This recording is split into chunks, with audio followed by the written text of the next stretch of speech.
내년 대선을 약 100일 앞두고 충청권을 첫 지역 순회지로 선택한 국민의힘 윤석열 후보가 천안과 아산을 잇따라 방문했습니다. 세종시가 부동산 허위 신고 행위에 대한 정밀조사에 착수한 가운데 세금 탈루 등이 의심되는 2천여 명에 대해 집중조사를 벌이고 있습니다. 코로나19로 힘든 시기를 겪고 있는 세종 지역 소상공인을 지원하기 위한 민관협력단체 일명 세종원팀이 출범했습니다. 아산시가 지난해 10월부터 아동학대 조사 공공화 사업을 추진한 이후 아동학대 의심 신고 건수가 16% 증가한 것으로 나타났습니다. 천안 지역 전통시장과 상점가 조사 결과 사업체가 228개 늘어난 것으로 집계됐습니다.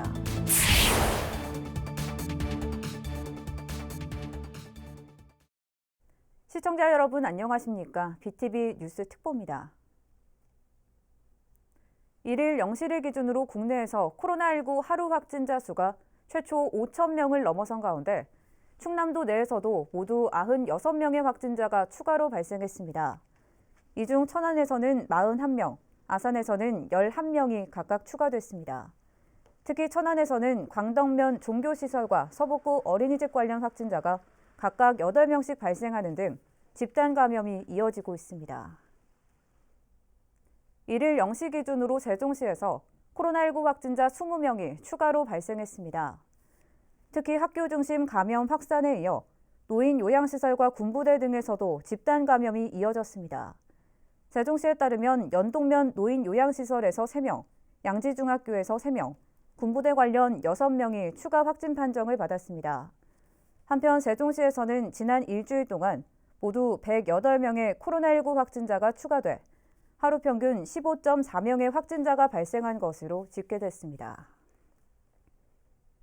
국민의힘 대선 후보 자격으로 충청권을 첫 지역 순회지로 선택한 윤석열 후보가 천안과 아산을 잇따라 방문했습니다.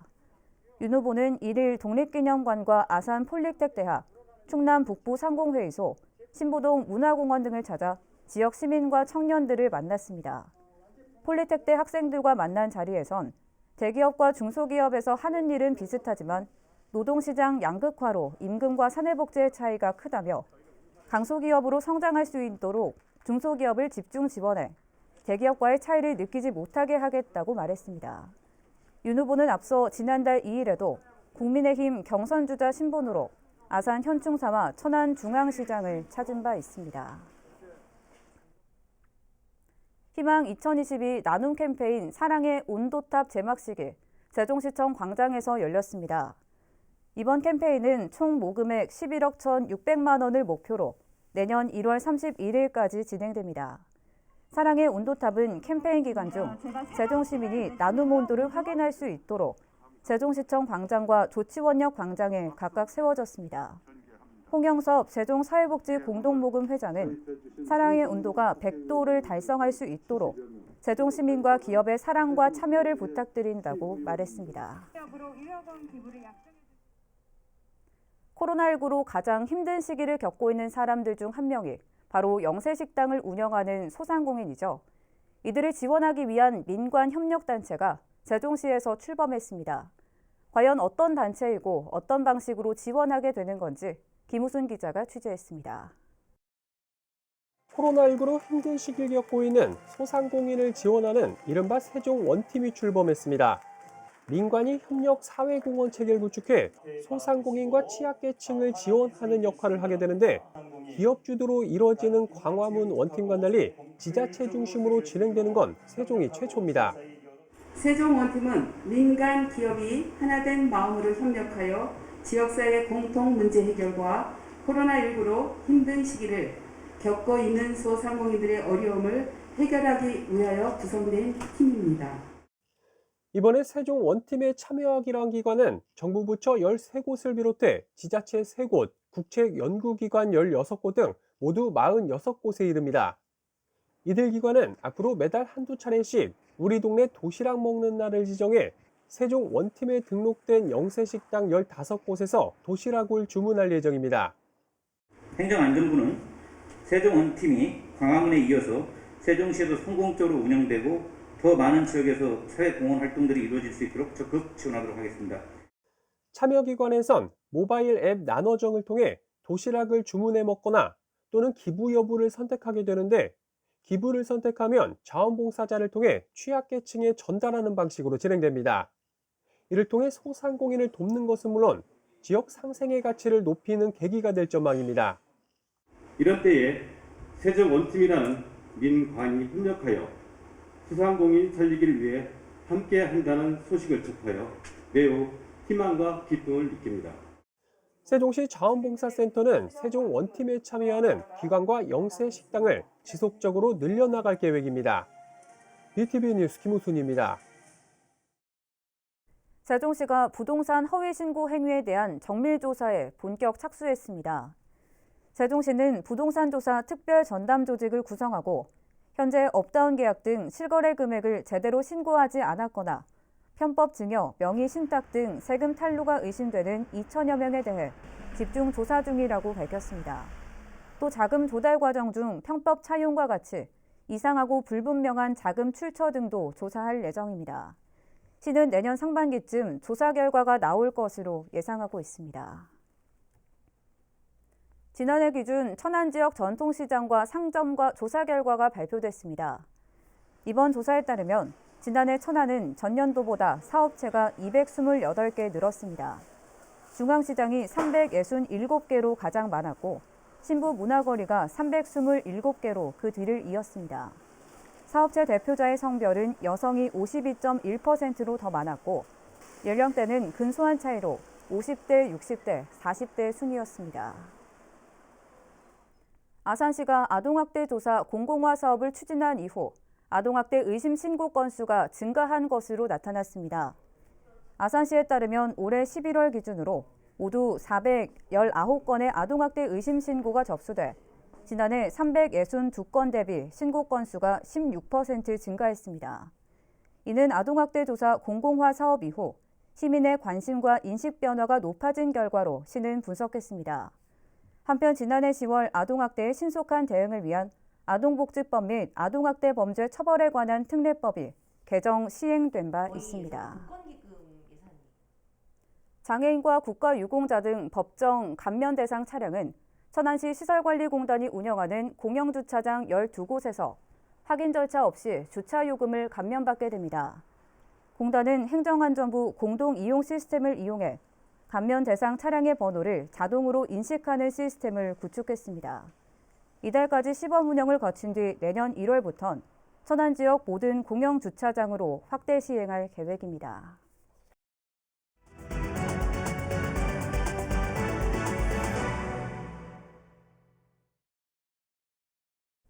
세종시 해밀동에서 중학교와 고등학교를 통합한 학교가 등장한 이후 바로 옆 산울리에서는 초등학교와 중학교를 통합한 학교 설립이 추진되고 있습니다.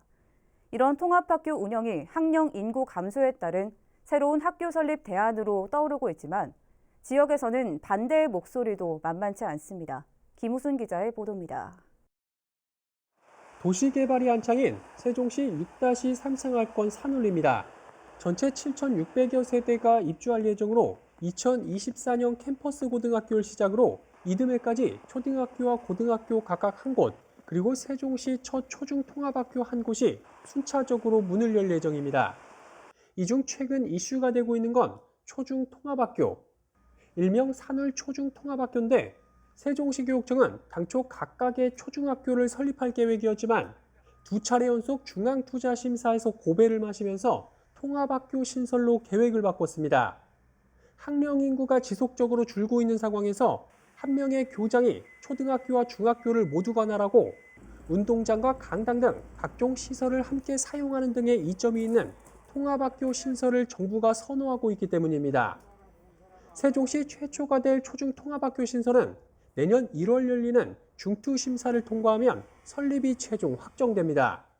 산울 초중학교는 세종시 최초로 설립되는 초중 통합학교인 만큼 장점은 극대화하고 단점은 최소화하도록 교육 공동체와 고민과 의견을 함께 나누어 나가겠습니다. 그러나 통합학교 신설을 반대하는 목소리도 큽니다. 세종시는 다른 지역과는 달리 학령 인구가 늘고 있고 초중 통합 운영으로 학교 폭력 문제 등이 발생할 수 있다는 우려에서입니다. 이 때문에 일부 입주 예정자들을 중심으로 통합학교 설립 반대 탄원서도 제출된 상태입니다. 세종시 교육청은 난감하다는 입장이지만 개교 준비 과정에서 학부모들이 우려하는 점에 대해선 철저히 대비하도록 하겠다고 밝혔습니다. 초등학교와 중학교 간 시설 간섭을 최소화하고 학생 동선을 분리하는 방안을 마련하였으며 이어지는 초중통합학교 운영 사례 추가 사례 분석을 통해 2만 5천 평방미터의 넓은 부지에 세워지는 산울 초중학교가 미래형 특화학교로 설립되도록 할 방침입니다. 한편 산울 초중통합학교는 초등학교 19학급, 중학교 34학급 등 모두 53학급 1,275명 규모로 추진 중입니다. BTV 뉴스 김우순입니다. 코로나19와 추운 날씨도 노란 조끼 입은 이들의 봉사 열정을 막지 못했습니다. 대한적십자사 봉사회원 200여 명이 천안에서 소외계층을 위한 김장 봉사를 실시했다고 하는데요. 나눔의 현장을 송용환 기자가 다녀왔습니다. 절인 배추에 빨간 양념을 넣고 쓱쓱 버무립니다. 속을 가득 채운 김치가 상자에 차곡차곡 쌓입니다. 노란 조끼를 입은 천사, 천안 지역 적십자 봉사 회원들이 한자리에 모였습니다. 비가 내리는 궂은 날씨에도 200명이 넘는 회원들이 한걸음에 달려왔습니다. 일본과 카메룬 등 다문화 가정 이주 여성들도 손을 보탰습니다. 여러 사람이랑 이렇게 그 따뜻한 말을 나누면서 만든다는 게 너무나도 기분 좋고요. 이 김치가 또 독거노인분들이나 어려운 분들에게 다 가는 거잖아요. 그게 너무나도 마음이 뿌듯하고 기분 좋습니다. 이날 적십자 봉사 회원들이 담근 김치는 무려 13톤. 1,300상자에 담겨 천안 지역 31개 읍면동에 골고루 전달됩니다. 시에서 4천만 원과 우리 자비 1,000만 원을 보태서 5천만 원을 가지고 이 행사를 하게 된 취지고요. 이 김장 봉사는 31개 읍면동에 골고루 독거노인과 저소득층에 나눠줄 코로나19의 겨울 추위를 앞둔 이웃들에게 훈훈한 마음도 함께 전해지길 바라봅니다. BTV 뉴스 송용환입니다. 멸종위기 야생생물 2급 조류인 큰 고니가 세종수목원 양서류 관찰원에서 포착됐습니다. 백조라는 이름으로 익숙한 큰 고니는 몸 전체가 흰빛을 띠는 대형 조류로 우리나라에는 11월 하순 무렵에 찾아와 남하하거나 일부 지역에서 월동하는 것으로 알려져 있습니다. 한편 세종수목원에서는 큰 고니 외에도 흑두루미 등 다양한 겨울 철새들이 찾아와 먹이 활동을 하는 모습이 꾸준히 목격되고 있습니다. 충남선거관리위원회는 오는 14일까지 내년 대통령 선거와 지방선거 기간 활동할 공정선거 지원단을 모집합니다. 모집 분야는 일반 지원단과 대선 선거 지원단, 정치자금 회계처리 안내요원 등 총 6명입니다. 내년 1월부터 짧게는 2개월에서 최대 11개월 동안 정치관계법 안내와 위법행위 예방 단속 활동 보조 업무를 수행하게 됩니다. 충남 선관위 또는 각 시군 홈페이지에서 지원 서식을 내려받아 선관위 방문 또는 전자우편으로 신청하면 됩니다. 아산시가 안전 사각지대 해소를 위해 최근 4년 동안 1,200대의 CCTV를 설치했습니다. 시는 사업비 36억 원을 들여 고화질 CCTV를 설치하고 지능형 차량 번호 인식 카메라 45대를 전면 교체했습니다. 이렇게 설치한 CCTV는 통합관제센터와 연계돼 절도와 실종 등 각종 사건 사고에 활용되고 있습니다. 시는 내년에 CCTV가 없는 농촌 지역 120여 개 마을에 마을 방범용 CCTV를 확대 설치할 계획입니다. 세종시가 미세먼지 고농도 시기에 대비해 12월부터 내년 3월 말까지 미세먼지 계절관리제에 돌입합니다. 시는 이 기간 동안 공공분야 선도 감축과 부문별 감축 강화, 시민 체감 향상 등 3개 분야 19개 과제에 대한 저감 대책을 추진합니다. 특히 고농도 미세먼지로 인한 비상저감 조치가 발령되면 5등급 차량의 운행이 제한되며 위반 시 과태료 10만 원이 부과됩니다. 한편 2018년부터 2020년까지 최근 3년 동안 12월에서 다음해 3월까지 세종시 초미세먼지 평균 농도는 연평균 농도 대비 43% 높은 것으로 조사됐습니다.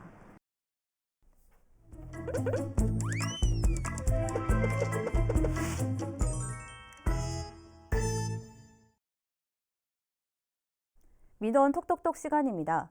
도로를 다니다 보면 교통체증을 줄이기 위한 지하차도를 볼 수 있는데요.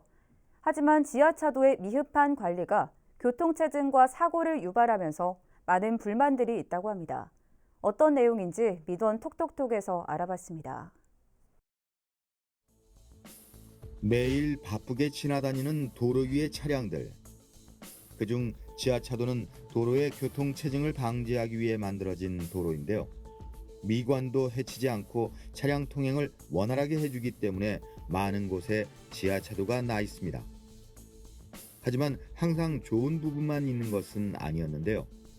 교통체증의 방지 효과도 있지만 관리가 미흡해 교통체증과 차량 간 사고를 유발하면서 시민들이 불편을 겪고 있다고 합니다. 그렇다면 천안의 지하차도는 어떤 문제가 있는 걸까요? 천안에는 성정 지하차도, 쌍용 지하차도 등 총 16개의 지하차도가 있습니다. 모두 상습 정체구역에 위치해 시민들에게 교통체증 방지와 교통 편익을 제공하고 있습니다. 그러나 장마철 집중호우에 의한 잦은 침수와 차량 통제, 잦은 사고 등의 문제가 생기면서 시민들의 불만과 불안의 목소리가 커져가고 있는데요. 지하차도는 지하로 나 있는 도로이기 때문에 지면이 낮아 침수가 잦을 수밖에 없는데요. 잦은 침수도 문제지만 그 문제가 개선되지 않는다는 것이 더 큰 문제를 불러오고 있습니다. 쌍용 지하차도와 성정 지하차도, 그리고 천안 지하차도 등의 도로들이 장마철 집중호우 기간은 물론 비가 조금만 내려도 물이 고여 차량이 통제되는 일이 많아 교통체증을 유발하고 지하차도를 지나다니는 시민들의 안전 문제가 발생하기도 합니다. 특히 성정동에 위치한 지하차도는 지하도 내에 중앙선이 없어 양방향에서 오가는 차량들이 기준점 없이 달리다 보니 그 위험성은 배가 되고 지하차도 옆으로는 천이 있어 여름 장마철엔 천이 불어나 지하차도가 잠기는 일이 매년 일어나고 있습니다. 또한 지하차도 입구에 신호등은 있지만 제대로 작동이 되지 않아 교통체증과 차량들 간의 사고가 빈번하게 일어나기도 하는데요.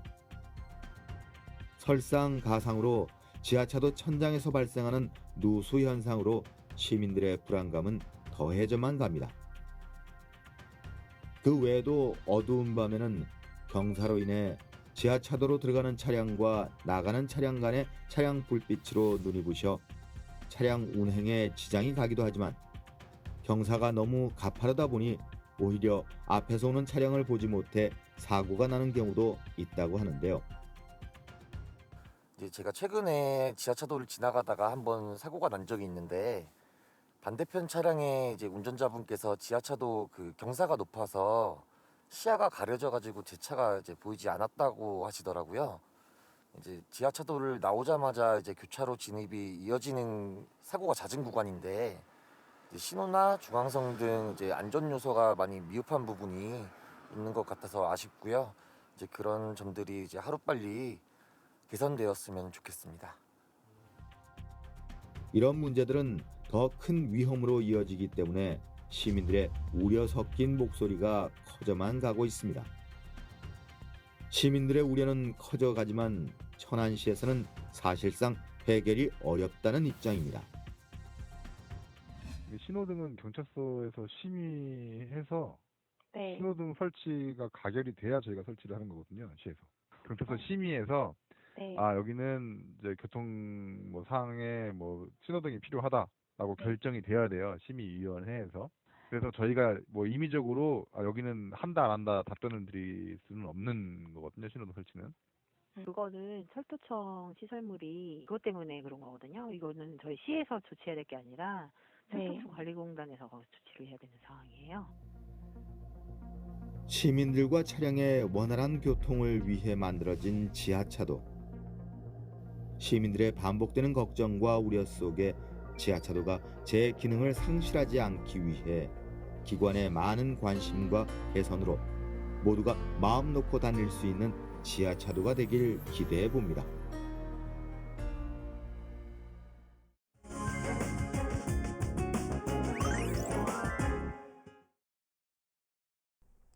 일상에서의 건강한 생활을 안내하는 알기 쉬운 건강상식 시간입니다.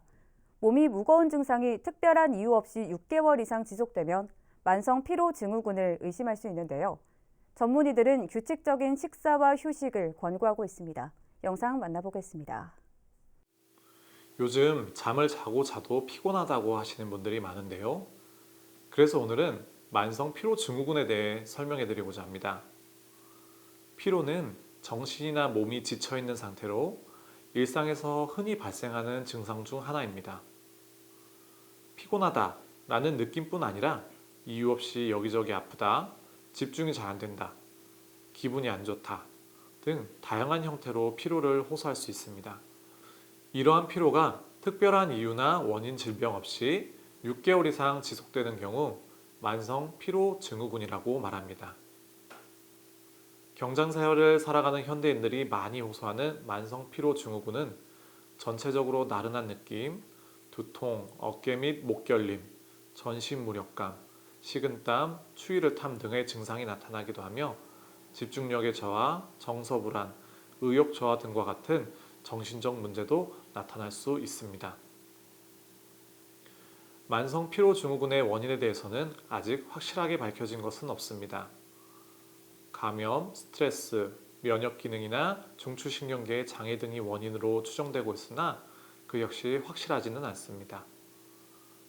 만성 피로 증후군 이외에 만성 피로를 유발하는 원인으로는 우울증과 같은 정신질환, 약물의 부작용, 갑상선이나 간 기능의 저하, 감염, 신부전증, 수면장애 등이 있습니다. 만성 피로 증후군 환자분들은 쉬어도 회복이 되지 않는 피로가 6개월 이상 지속되면서 일상적인 생활을 하는데도 지장을 줄 수 있습니다. 만성 피로 증후군 환자들은 피로감 외에도 다양한 증상들을 경험할 수 있습니다. 그중 일반적인 증상들은 다음과 같습니다. 첫 번째, 근육통, 부종 또는 발적 없는 관절의 통증, 새로운 유형 또는 중증의 두통, 목이나 겨드랑이의 림프절 부종 또는 압통, 빈번하거나 반복되는 인후통, 오한과 도한, 시각장애, 빛과 소리에 대한 과민, 오심, 음식 냄새, 화학물질 또는 약물에 대한 알레르기 또한 민감성 등의 다양한 증상들을 경험할 수 있습니다. 다음으로는 일상에서 관리하는 법을 설명해 드리겠습니다. 만성 피로 증후군은 완치가 어렵고 재발이 쉽습니다. 그래서 일상 속에서 피로를 관리하여 만성 피로 증후군을 예방하는 것이 무엇보다 중요하다고 할 수 있습니다. 과도한 노동이나 스트레스를 피하고 충분한 휴식을 취하며 규칙적인 시간에 식사와 취침을 취합니다. 또한 몸에 좋은 음식을 먹고 적당한 운동과 스트레칭을 하는 것이 피로를 관리하시는 데 도움이 될 수 있습니다. 가정에서 드실 수 있는 한방차로는 인삼과 구기자를 들 수 있습니다. 인삼은 많은 분들이 잘 아시다시피 한약에서 원기를 보호하는 약재로 사용되고 있습니다. 그래서 신체어약, 피로, 식욕부진 등의 한약 처방에 활용되고 있습니다. 두 번째는 구기자입니다. 구기자는 한약에서 머리와 눈을 맑게 해주며 허로 증상을 치료하는 데 활용되는 보익제 중 하나입니다. 구기자의 베타인 성분은 간에 지방이 축적되는 것을 억제하는 것으로 알려져 있습니다. 하지만 한 가지 약재만 지나치게 복용하는 것은 도리어 건강에 악영향을 줄 수 있습니다. 또한 체질이나 현재 증상에 맞지 않을 수 있으므로 가까운 한의원에 가셔서 진료받아 보실 것을 권해드립니다. 자도 피곤한 만성 피로 증후군, 규칙적인 식습관과 운동으로 환절기 건강에 유의하시기 바랍니다. 이상으로 BTV 뉴스 특보를 마칩니다. 시청해주신 여러분 고맙습니다.